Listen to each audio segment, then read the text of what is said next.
Mari got the shot. What's going on, guys? It's your boy Mari got the shot. And I'm back after taking a small hiatus due to school and life. You already know how it goes. So I'm glad to be back, and if you haven't noticed, keep the background, yeah, y'all see the tiles. I actually got the tiles from my job for free. It took me about 45 minutes to hang up, but I think it just adds an extra little bit of seasoning, a little bit of finesse to my video. So it's something different than the plain white wall that I had in the background. I'm pretty excited about that. So for today's episode, I'm gonna be showing you guys how to color grade. Color grading is one of the most important steps in my post-production process.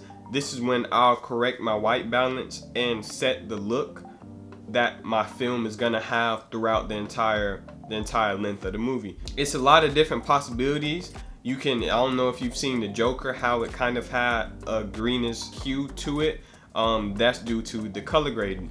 You can also replicate that in your own films, and if you have a chance, look up color theory and how different colors can help portray different moods. That also affects how I color grade my own footage. It's fairly simple.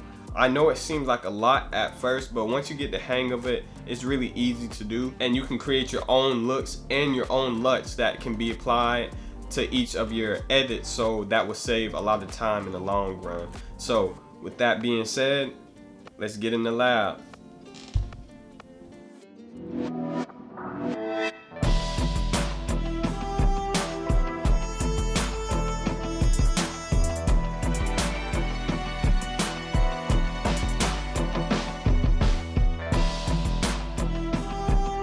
Alright, so we're loaded into Premiere Pro. The first thing that we're gonna do is drag our clip onto our timeline. Click it. You're gonna hit color and then select basic correction. The next step that I do is select my white balance selector, and I'll click on the whitest part of my shirt. And what that'll do is it'll change the whitest parts of your image.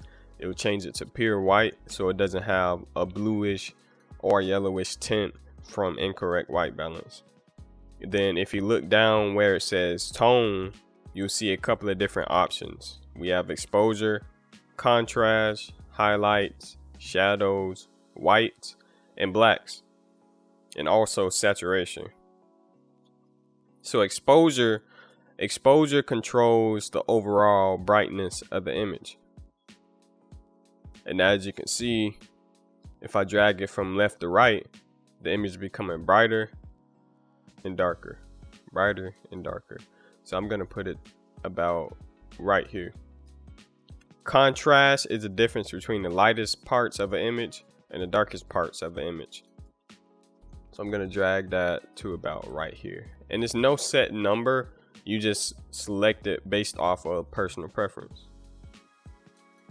because each scenario is different. All right, so for highlights is your brightest part of an image. So as you can see, kind of my face area around here is only becoming brighter. So I'm gonna bring that actually down some to about right there. Your shadows are your darkest part of the image. So we're gonna put that about right there. Your whites, adjust your whites. That looks good about right there. And your blacks, adjust your blacks, of course. So I'm gonna put that about right there. Let's see how that looks. That looks pretty decent to me. You can no longer see the wrinkles in the black background. It's just pure black. So for saturation, I'm gonna drag it about right there.